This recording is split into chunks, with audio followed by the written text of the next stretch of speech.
Nako, breaking news! Senator Rodante Marcoleta binunyag na meron talagang mastermind o big fish sa usapin ng flood control issue, no? Buti na lang talaga nanalo si Senator Rodante Marcoleta bilang senador. Isipin nyo, imagine, paano na lang kung walang Senator Rodante Marcoleta tayong nakikita ngayon, no? Sino na lang magtatanggol sa sambayan ng Pilipino, no? Kasi alam naman natin, nakitang-kita naman po na sa iba nagsasabi na talagang meron, no?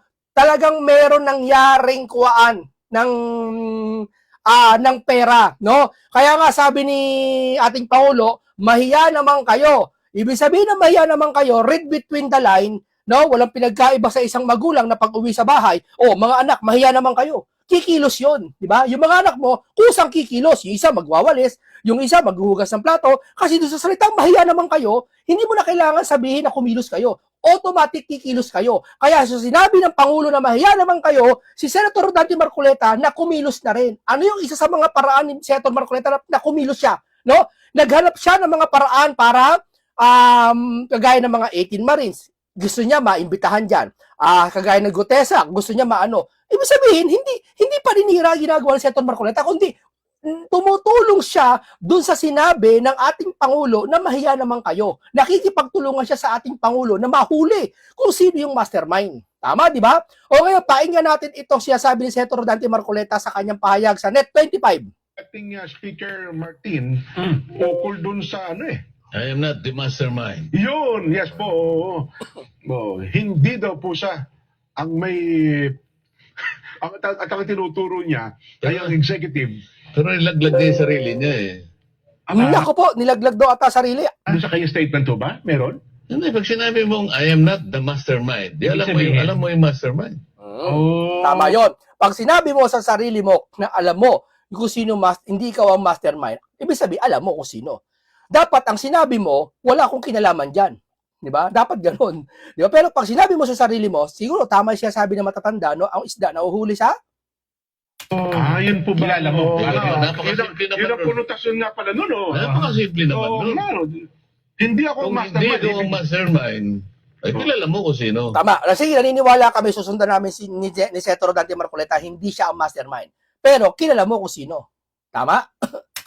Tama o hindi? Tama po. Kaya una sabi hindi. Sabi niya nila kapag sinabi mong peki ang isang bagay, alam mo kung ano original.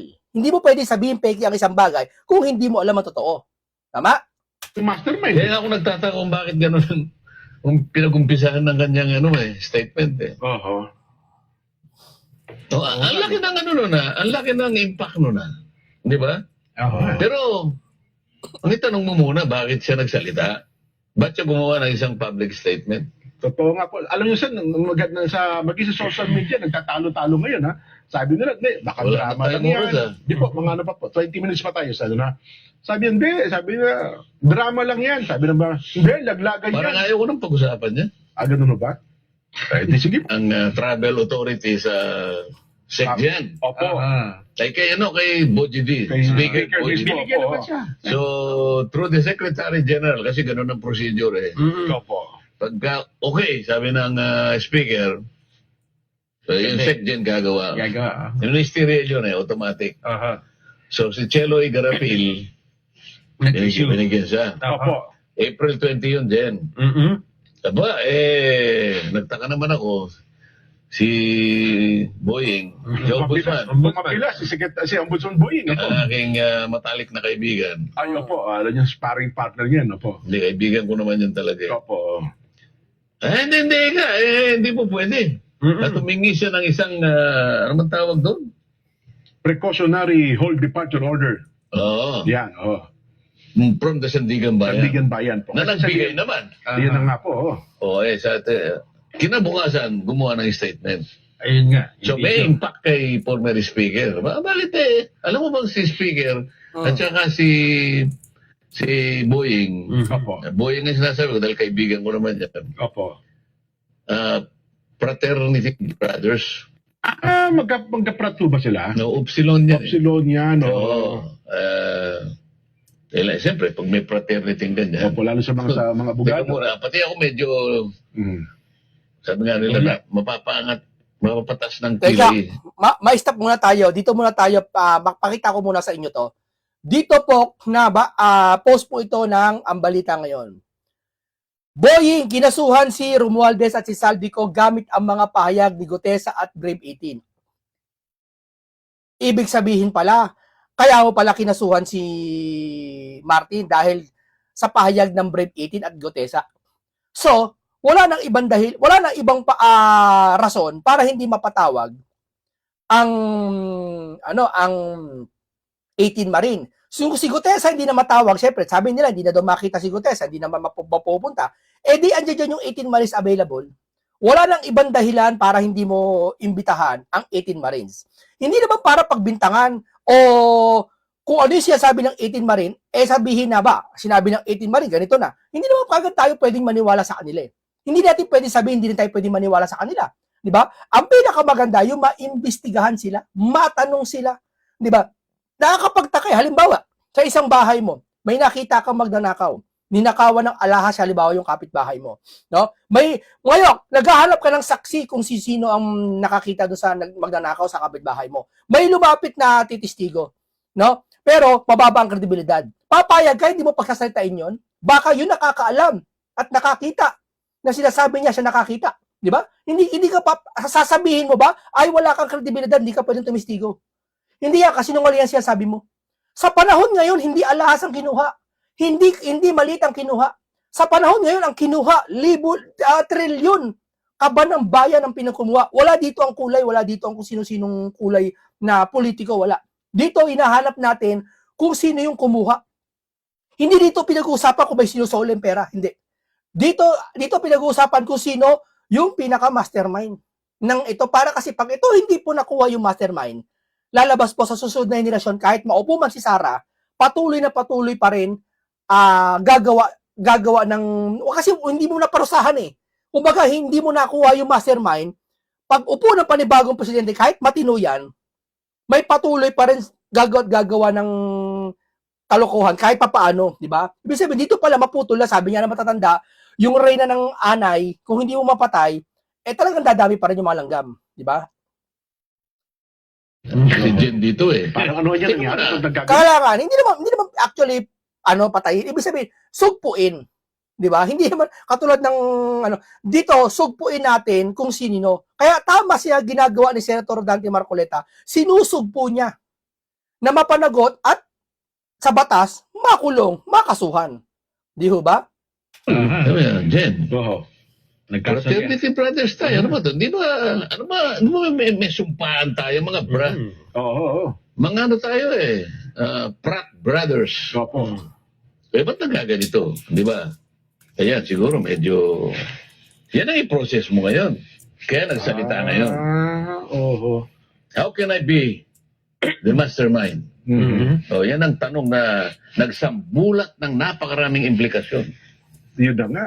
Diba? Una, how can I be the mastermind? Sabi niya. Alam mo ang mastermind. Ayun, So, ibig sabihin, yun ang magiging ibig sabihin nun, opo. he did not completely remove himself. Tama. Ito lang sana payo natin kay Martin. Martin, kung talagang mahal nyo po taong bayan, magsalita na po kayo. Tulungan po natin ang Pangulo doon sa bagay na sinasabi niya na mahiya naman kayo. Di ho ba? Tulungan natin ang Pangulo. Total, sabi naman ni Auntie Claire, sabi naman niya, ang Pangulo nagsimula ng pag-iimbestiga na to. So sige, sundan natin yon.